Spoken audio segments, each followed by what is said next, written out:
من کفر باللہ من بعد ایمانہ، اور جو شخص ایمان لانے کے بعد اللہ کے ساتھ کفر کرے گا۔ اب اس میں بھی دونوں باتیں ہیں، ایک تو یہ کہ دل میں ایمان آ گیا اگرچہ ابھی اس نے اعلان نہیں کیا، لیکن دل میں ایمان آ چکا، کوئی عالم ہے اس کو سمجھ میں آ گئی بات صحیح ہے۔ یہ بھی میں آپ کو یاد آ گئی تو بتا دیتا ہوں، اسی شہر کراچی میں اس وقت ایک بہت بڑے عالم دین ہیں اور بہت اس وقت معروف ہیں، مشہور ہیں۔ کئی سال پہلے کی بات ہے، ابھی سید سراج الحق صاحب بھی یہاں موجود ہیں، ان کے مکان پر میں مقیم تھا، ان سے گفتگو ہوئی، انہوں نے کہا کہ میں نے آپ کا ایک ایک حرف پڑھا ہے اور مجھے آپ کی کسی بات سے کوئی اختلاف نہیں، لیکن ہم آپ کا ساتھ نہیں دے سکتے، اس لیے کہ ہم آپ کا ساتھ دیں گے تو اپنی برادری سے نکال دیے جائیں گے۔ ہماری علماء کی اپنی اپنی برادریاں ہیں، دیوبندیوں کی برادری ہے، یہ جو ہے یہ حسینی دیوبندی ہیں، ان کی مدنی گروپ کی برادری ہے، یہ تھانوی گروپ کی برادری، اپنی اپنی برادریاں ہیں، اور برادریوں کے حوالے سے مساجد کا نظام، مدارس کا نظام، یہ سارا جو ہے پورا سلسلہ بنا ہوا ہے۔ اگر ہم آپ کا ساتھ دیں گے اپنی برادری سے باہر نکال دیے جائیں گے، یہ صاف کہا۔ اور ایسے ہی ایک عالم دین پنجاب کے بھی ہیں، انہوں نے بھی یہ کہا، میں نے ہر چیز پڑھی ہے، صرف ایک چیز سے مجھے آپ کی اختلاف ہے، اور وہ یہ کہ جو زمینداری کے بارے میں مولانا تحسین صاحب کی بات کی آپ نے تائید کی ہے، بس باقی مجھے آپ کی کسی چیز سے اختلاف نہیں، لیکن ہم آپ کا ساتھ نہیں دے سکتے۔ تو جن پر حق واضح ہو جائے پھر وہ مصلحتوں کے تحت، وہ مصلحتیں پھر دل کو سمجھانے کے لیے ہوتی تو یہی ہے، اب ہمارا مدرسہ چل رہا ہے، ہمارا نام چل رہا ہے، اس سے خیر ہو رہا ہے، ہمیں اس برادری سے باہر نکال دیا جائے گا، پھر ہماری بات کون سنے گا، اور ہمارا جو خیر ہے وہ بند ہو جائے گا۔ آدمی انسان کو ریشنلائز تو کرتا ہے اپنے آپ کو مطمئن کرنے کے لیے۔ من کفر باللہ بعد ایمانہ، جو شخص کفر کرے اللہ پر اس میں ایمان کے بعد، الا من اکرہ، سوائے اس کے کہ کوئی شخص مجبور کر دیا گیا ہو، اس کی جان پر بن گئی ہو، وقلبہ مطمئن بالایمان، اور اس کا دل ایمان پر جمع ہوا ہو، ولکن من شرح بالکفر، لیکن جو شخص کفر کے لیے پھر اپنے سینوں کو کھول دے گا، صدرا فعلیہم غضب من اللہ ولہم عذاب عظیم، ان پر اللہ کا غضب ہے اور ان کے لیے بہت بڑا عذاب ہے۔ اور یہ دونوں پر اس کا انطباق ہوگا، ایک انکشاف ہو گیا اگرچہ ابھی زبان سے کہنے کی نوبت نہیں آئی، اور ایک یہ کہ زبان سے کہہ بھی دیا ہاں ہم ایمان لائے، بات صحیح ہے، اور پھر کسی مصلحت کی وجہ سے، کسی اپنے مفاد کی وجہ سے، کسی اپنے دھڑے بندے کی وجہ سے پھر واپس جائیں گے، تو ان کے لیے فرمایا من کفر باللہ من بعد ایمانہ الا من اکرہ وقلبہ مطمئن، ہاں جان بچانے کے لیے کلمہ کفر کہہ دینے کی اجازت ہے، دل جمع ہوا ہو،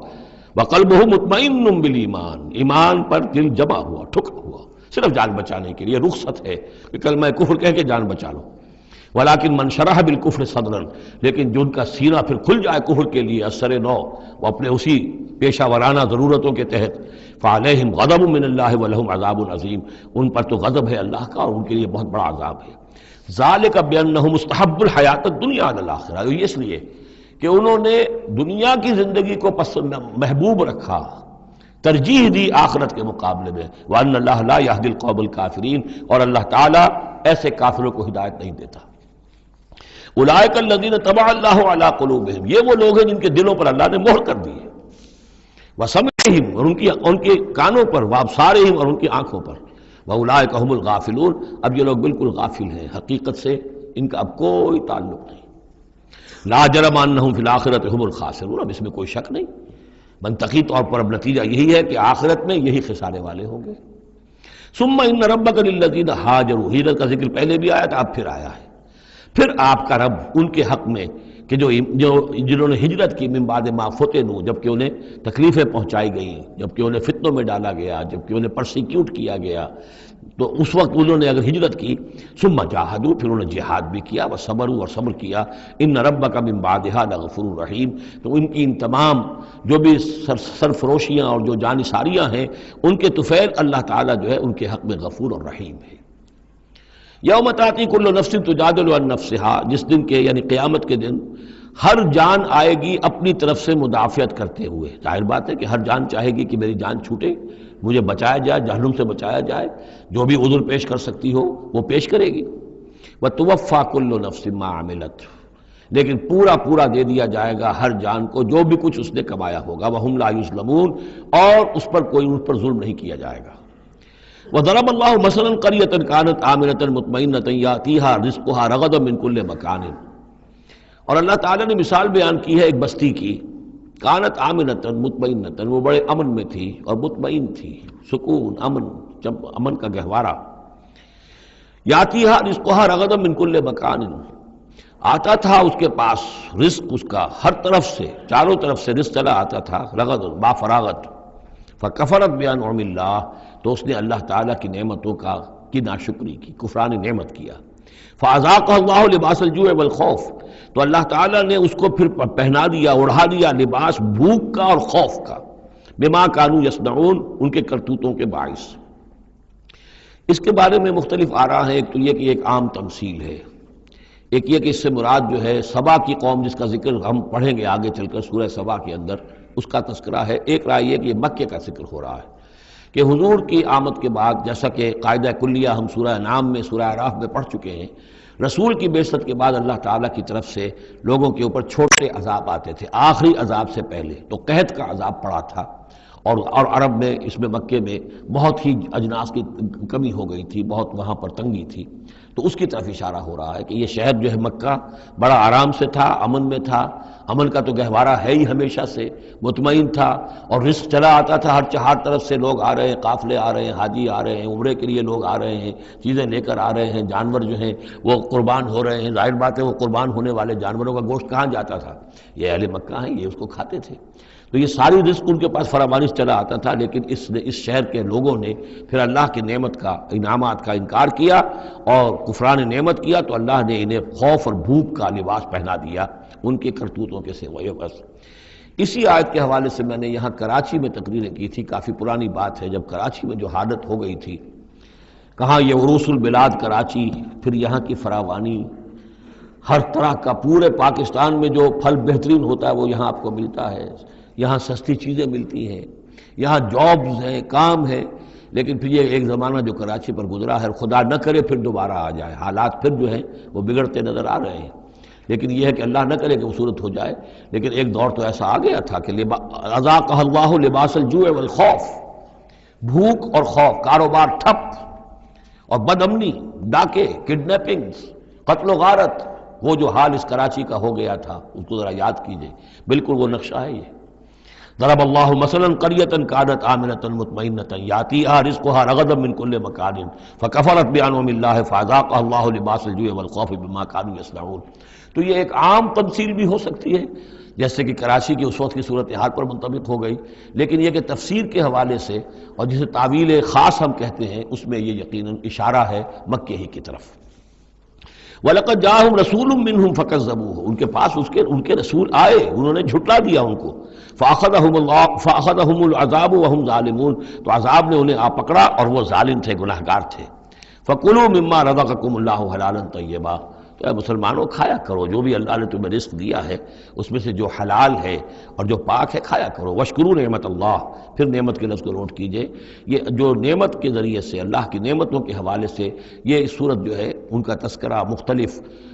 انواع و اقسام کی نعمتیں، مختلف جو دائرے ہیں زندگی کے، ان کے حوالے سے۔ وَاشْكُرُوا نعمت اللہ ان کنتم ایاہ تعبدون، اور اللہ کی نعمت کا شکر کرو اگر تم واقعتاً اسی کی بندگی کرتے ہو۔ انما حرم علیکم المیتۃ والدم ولحم الخنزیر وما اہل لغیر اللہ بہ، اللہ تعالیٰ نے حرام تو تم پر کیا ہے کھانا مردار کا اور خون کا اور خنزیر کے گوشت کا، اور جو جس پر کہ پکارا گیا ہو اللہ کے سوا کسی اور کا نام۔ یہ آیت کئی دفعہ آ چکی ہے، اب اس میں تفصیل میں جانے کی ضرورت نہیں۔ فمن اضطر غیر باغ ولا عاد، کوئی شخص اضطرار میں ہو، جان پر بن گیا ہو، بھوک سے اور مر رہا ہو، تو اگر وہ نہ تو اس کی طلب اس کے اندر ہو، نہ جو کم سے کم چیز جتنی کہ کھانے سے جان بچائی جا سکتی ہے اس سے وہ اضافی اور اس سے آگے بڑھے، فإن اللہ غفور الرحیم، تو اللہ اس کے حق میں غفور الرحیم ہے۔ ولا تقولوا لما تصف السنتكم الكذب هذا حلال وهذا حرام، اور دیکھو اپنی زبانوں میں جیسے منہ میں آئے نہ بک دیا کرو کہ یہ حلال ہے یہ حرام ہے، یہ تو اللہ کا فیصلہ ہوتا ہے۔ اسے کہہ دے تو اپنی زبانوں سے جو چاہا کیا دیا، تو یہ بغیر دلیل کے، بغیر سند کے نہیں۔ اللہ تعالی یہ حلت اور حرمت، تحلیل اور تحریم، یہ اللہ کا اختیار ہے۔ ولا تقولوا لمن تصف السنتكم الكذب، یہ جھوٹ جو اپنی زبان سے نکال دیتے ہو، ھذا حلال وھذا حرام، یہ حلال ہے اور یہ حرام ہے، لتفتروا علی اللہ الکذب، تاکہ تم اللہ کی طرف جھوٹ منسوب کرو، ان الذین یفترون علی اللہ الکذب لا یفلحون، یقیناً جو لوگ اللہ تعالیٰ کی طرف جھوٹ منسوب کریں گے وہ فلاح نہیں پائیں گے۔ متاع قلیل، یہ سب برتنے کا سامان ہے، دنیاوی ضروریات ہے، تھوڑی سی دیر کے لیے فائدہ اٹھا لو، ولہم عذاب علیم، پھر ان کے لیے دردناک عذاب ہے۔ وعلی الذین ھادوا حرمنا ما قصصنا علیک من قبل، اور یہودیوں پر ہم نے بعض چیزیں حرام کر دی تھیں جن کی کہ تفصیل ہم پہلے آپ کو بتا چکے ہیں، یہ آ چکا ہے اس سے پہلے، کہ ان کے لیے ایک تو یہ کہ حضرت یعقوب نے چونکہ اونٹ کا گوشت اپنے اوپر خود حرام کر لیا تھا تو وہ معاملہ چلتا رہا۔ اس کے علاوہ بھی یہ ہے کہ جو چربی ان پر حرام کی گئی تھی مختلف چیزوں حیوانات کی۔ وعلی الذین ھادوا حرمنا ما قصصنا علیک من قبل وما ظلمناہم، اور ہم نے ان پر کوئی ظلم نہیں کیا، اور ہم نے ان پر کوئی ظلم نہیں کیا، ولکن کانوا انفسہم یظلمون، بلکہ یہ ظلم انہوں نے خود اپنے اوپر ڈھائے۔ ثم ان ربک للذین عملوا السوء بجہالۃ، پھر آپ کا رب ان لوگوں کے حق میں کہ جو کہیں غلطی سے، جہالت سے، نادانی سے، جذبات کی رو میں بہہ کر کوئی برا کام کر بیٹھے، ثم تابوا من بعد ذلک واصلحوا، پھر وہ توبہ کرے اور وہ اصلاح کر لیں، اس غلط کام کو چھوڑ دیں، حرام خوری سے باز آ جائیں، غلط کام جو ہے تج دیں ان کو۔ ان ربک من بعدہا، اگر وہ یہ شرطیں پوری کر دیں تو پھر آپ کا رب اس کے حق میں بھی، ان کے حق میں بھی غفور اور رحیم ہے۔ ان ابراہیم کان امۃ قانتا، یقیناً ابراہیم ایک امت تھے۔ اب یہ لفظ امت سمجھ لیجئے، اما یا امو کا جو اصل مفہوم ہے وہ قصد کرنا ہے۔ اب یہ امت وقت کے لیے بھی آتا ہے، بعد امت وذکر بعد امت، سورہ یوسف میں ہم نے پڑھا ہے، وہ شخص جو ساقی تھا بادشاہ کا بھول گیا تھا، ایک مدت کے بعد اسے یاد آ گیا، تو جب ایک پوری ہو رہی ہے، زمانے کو بھی ہم کیونکہ فالو کرتے ہیں، ٹائم کو بھی، اور اسی طرح راستے کو بھی فالو کرتے ہیں، تو قصد کر رہے ہوتے ہیں اس کا، اس حوالے سے زمانے کو بھی مدت کہا گیا، راستے کو بھی جو ہے امت کہا گیا۔ پھر امت وہ بھی ہے کہ جو ہم مقصد لوگ ہیں، میرا بھی مقصد وہی ہے، آپ کا بھی وہی ہے، مسلمانوں کو جمع کرنے والا وہ مقصد ہے، کذالک جعلناکم امۃ وسطا لتکونوا شہداء علی الناس، تو یہ امت ہے۔ اسی طریقے سے گویا کہ ایک راستہ چلانے والے، ایک راستہ بنانے والے، ایک ریت ڈالنے والے حضرت ابراہیم تھے، جو اپنی ذات میں گویا کہ ایک امت تھے۔ ان ابراہیم کان امۃ قانتا، فرما بردار، للہ حنیفا، اللہ کے فرما بردار اور بالکل یکسو، ولم یکن من المشرکین، اور وہ ہرگز مشرکین میں سے نہیں تھے،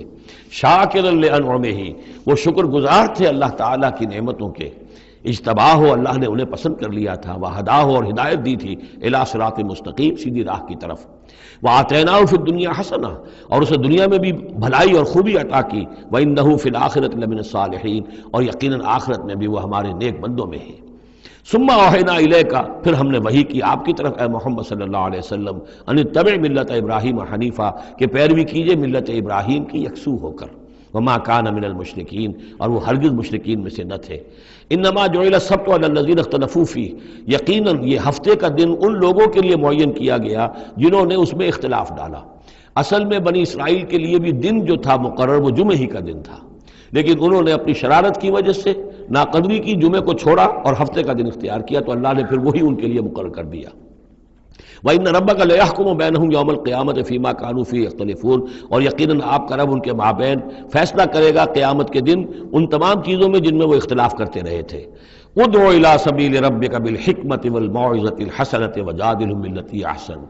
بلاؤ اور دعوت دو اپنے رب کے راستے کی طرف، جیسے کہ سورہ یوسف میں تھا، قُلْ هَٰذِهِ سَبِيلِي أَدْعُو إِلَى اللَّهِ عَلَىٰ بَصِيرَةٍ أَنَا وَمَنِ اتَّبَعَنِي، اے نبی کہہ دیجئے یہ میرا راستہ ہے، میں اللہ کی طرف بلا رہا ہوں، علی وجہ البصیرت، نہ صرف میں بلکہ میرے متبعین بھی۔ یہاں فرمایا بلاؤ اپنے رب کے راستے کی طرف، بالحکمہ، دانائی کے ساتھ، والموعظہ، موعظۃ الحسنہ، اچھے واعظ، اچھی نصیحت، دل میں اتر جانے والی بات، وجادلہم باللتی احسن، اور اگر کہیں بحث کرنی پڑے، بحث و نزاع ہو تو وہ بھی بہت خوبصورتی کے ساتھ۔ ان ربک هو اعلم بمن ضل عن سبیلہ، یقیناً آپ کا رب خوب واقف ہے ان سے کہ جو اس کے راہ سے بھٹک گئے ہیں، وهو اعلم بالمہتدین، اور وہ خوب جانتا ہے ان کو بھی کہ جو ہدایت کی راہ پر ہیں۔ وَإِنْ عَاقَبْتُمْ، اور اے مسلمانوں اگر تمہیں بدلہ لینا ہو، فَعَاقِبُوا بِمِثْلِ مَا عُوقِبْتُمْ بِهِ، تو بس اتنا ہی ویسا ہی کام کیا کرو جیسا کہ تمہارے اوپر زیادتی کی گئی، جیسا بھی اس سے آگے بڑھ کر نہیں۔ وَلَئِنْ صَبَرْتُمْ، اور اگر تم صبر کر لو، لَهُوَ خَيْرٌ لِلصَّابِرِينَ، تو یہ صبر کرنے والوں کے حق میں بہتر ہے۔ وصبر، اور آخری حکم ہے حضور کو اور حضور کی وساطت سے تمام مسلمانوں کو، وصبر وما صبرک الا باللہ، صبر کیجئے اور آپ کا صبر جو ہے اللہ کے سہارے پر ہے۔ جتنا اللہ پر اعتماد ہے، توکل ہے، اس کے وعدوں پر جتنا یقین ہے، اتنا ہی صبر کر سکے گا انسان۔ وَاصْبِرْ وَمَا صَبْرُكَ إِلَّا بِاللَّهِ وَلَا تَحْزَنْ عَلَيْهِمْ، اور اب ان کے بارے میں آپ رنجیدہ نہ ہوں کہ یہ لوگ اپنے کرتوتوں کی وجہ سے عذاب کے مستحق ہو چکے ہیں۔ وَلَا تَكُ فِي ضَيْقٍ مِّمَّا يَمْكُرُونَ، اور جو چالیں یہ چل رہے ہیں، سازشیں کر رہے ہیں، بیٹھ کے تدبیریں کر رہے ہیں، آپ کو اطلاعات پہنچتی ہے، ان سے بھی آپ دل تنگ نہ ہوں، آپ کے دل میں اس کی وجہ سے کوئی رنج نہ آئے۔ ان اللہ مع الذین اتقوا، اللہ ساتھ ہے اہل تقوی کے، ان کی چالیں کیا کریں گے؟ کیا ڈر ہے اگر ساری خدائی ہے مخالف، کافی ہے اگر ایک خدا میرے لیے ہے۔ ان اللہ مع الذین اتقوا، اللہ ساتھ ہے ان کے جنہوں نے تقوی کی روش اختیار کی، والذین هم محسنون، اور وہ لوگ کہ جو تقوی کے راستے پر چلتے ہوئے درجہ احسان پر فائز ہو گئے، اللہ کی معیت اور نصرت اور تائید اور اللہ کی طرف سے ہر وقت ان کی جو مدد ہے وہ شامل حال رہے گی۔ بارک اللہ لی ولکم فی القرآن العظیم ونفعنی وإیاکم بالآیات والذکر الحکیم۔